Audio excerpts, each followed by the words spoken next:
Hello, in this section we will enter data for the second month of operations into both QuickBooks and Excel. QuickBooks showing us how to enter that data into accounting software, Excel giving us more of a transparent view of what the data entry is, how to record it, and what the effect on the financial statements are.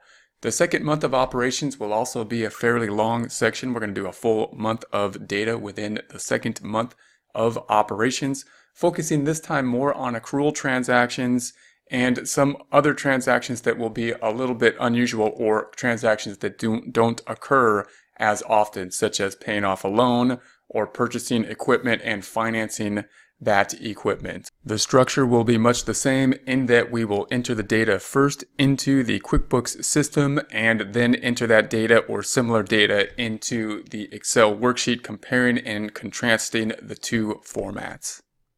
The Excel worksheets will be downloadable, and there will be links in order to download the Excel worksheet. The QuickBooks files often have a PDF that you can use to help work through the QuickBooks file, and an optional backup. If there is a problem or you want to jump to a certain section, the QuickBooks backups can help to go through that process and move forward and or back to any point you'd like to work on.